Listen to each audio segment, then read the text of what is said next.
The Third Testament, Section 16, Prophecies and Parables, Comfort and Promise. Chapter 64, Prophecies. The fulfillment of old and new prophecies. 1. What the prophets have declared will be fulfilled in this time. My new word will reach philosophers and theologians, many will mock it, and others will be outraged.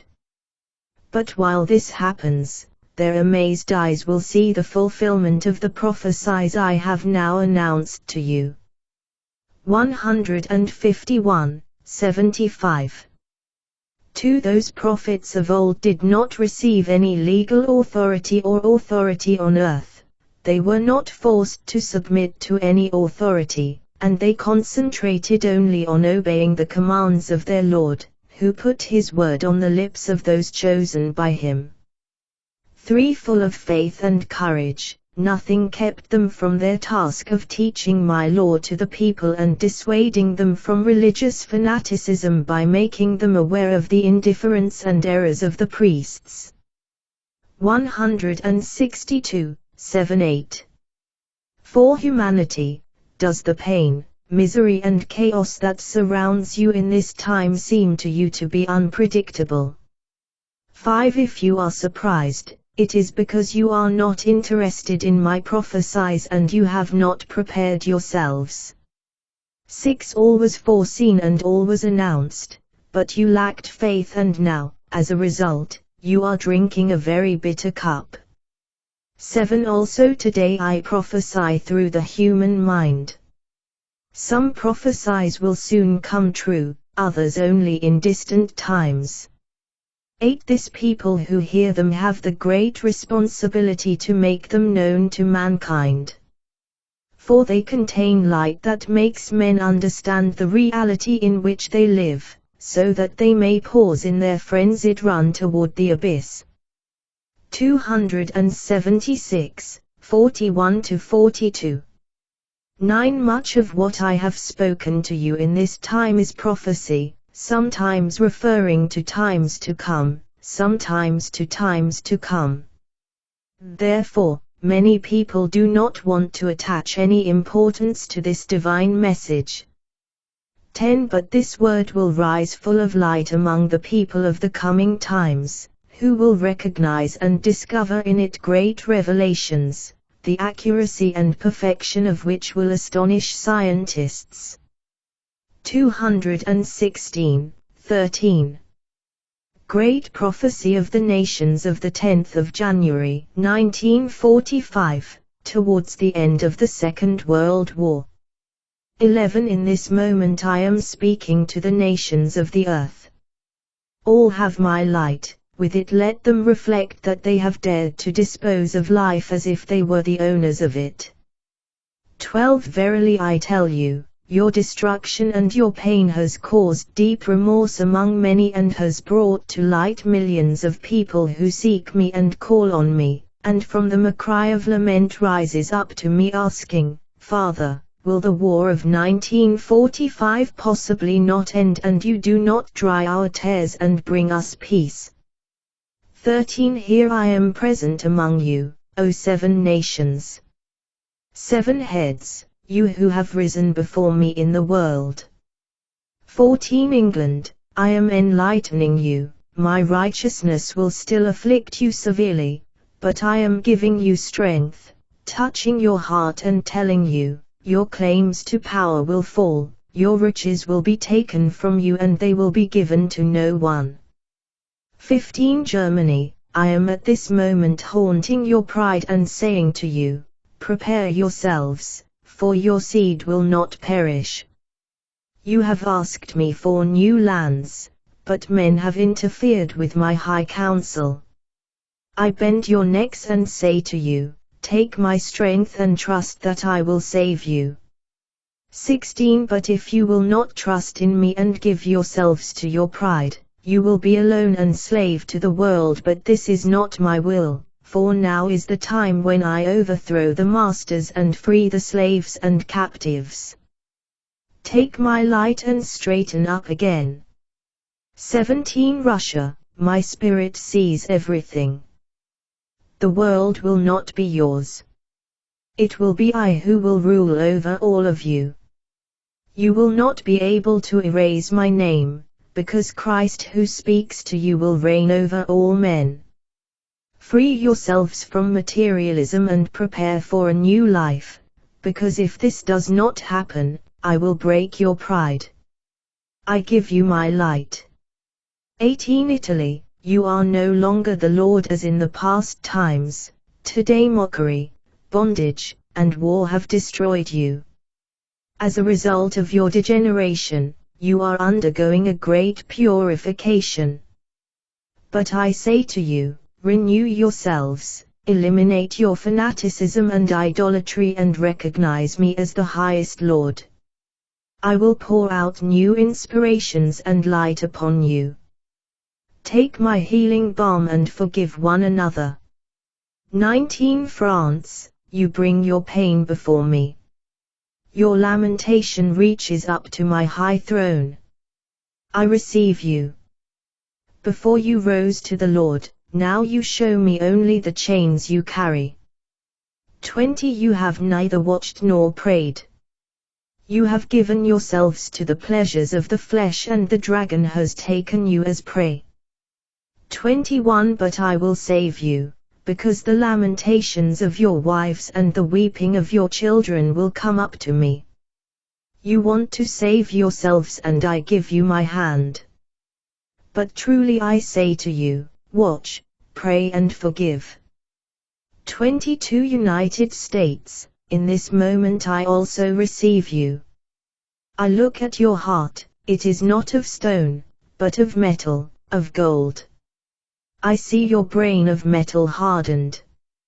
I find no love with you, I discover no spirituality.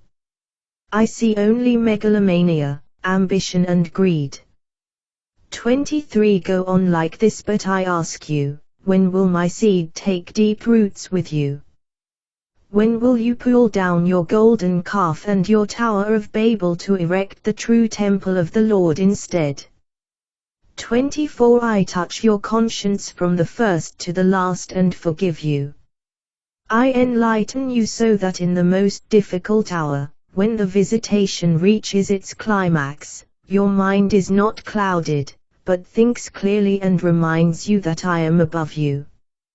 25 I give you light, power and authority.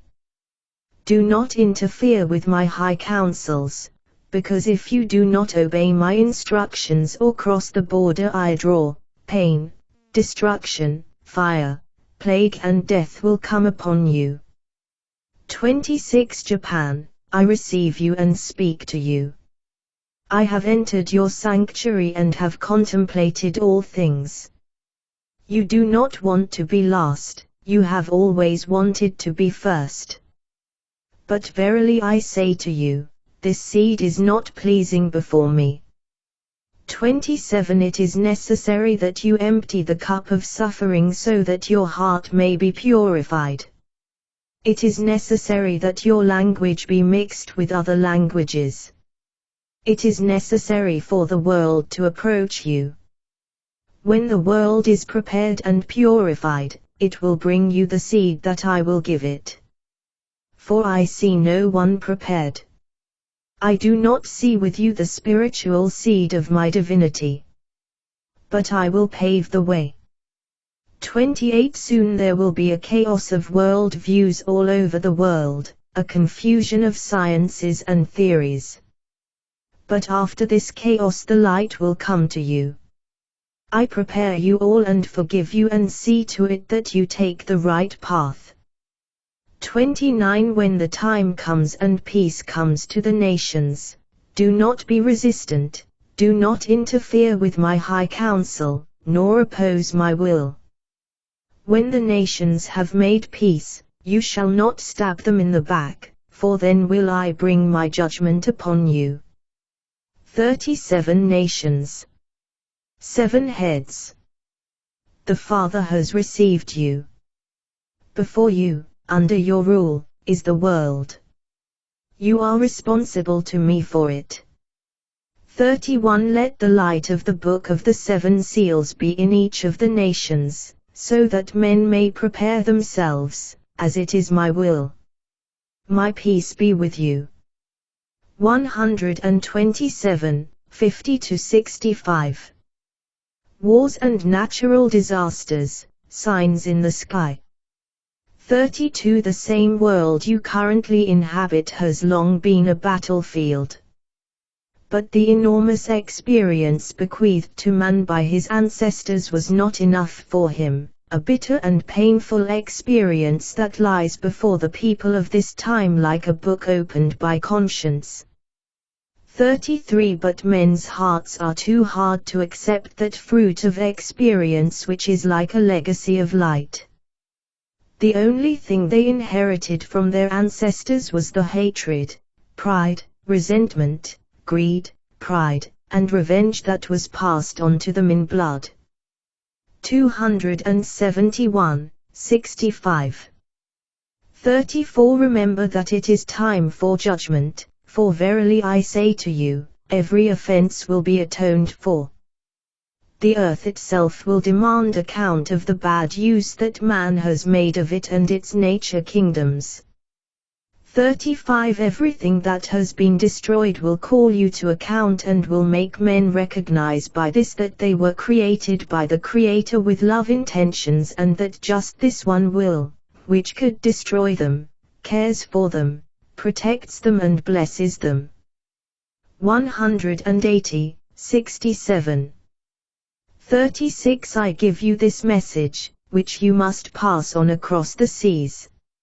My word shall cross the old continent and reach even the people of Israel who have thrown themselves into a fratricidal fight for a piece of land without realizing the misery of their spirit. 37 You cannot imagine the trial that the world will go through. Everyone expects peace, but it will only come to fruition after the forces of nature have borne witness to me. 243,52. 38 My forces of nature will be unleashed and will devastate whole regions. Scientists will discover a new planet, and a star rain will illuminate your world. But this will not bring disaster to mankind, it will only announce to men the coming of a new time. 182, 38. In the Gospels this judgment sign is announced with the words, "The stars will fall from heaven."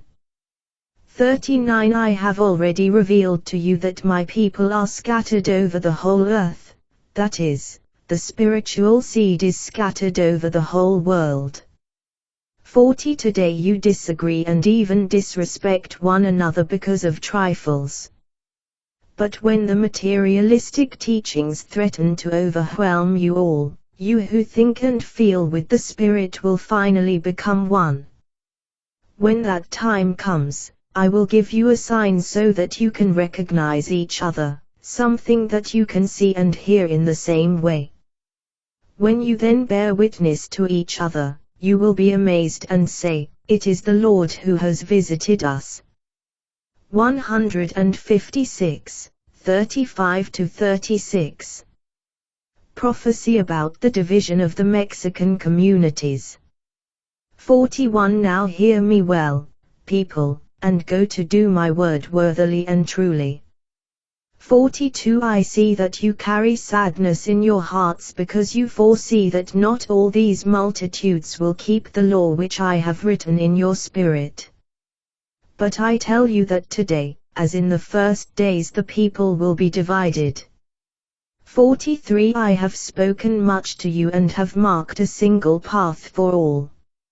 Therefore I say to you, if some of my children disobey me, the judgment will be pronounced on this people when the day set by the will of your Father comes to end this rallies.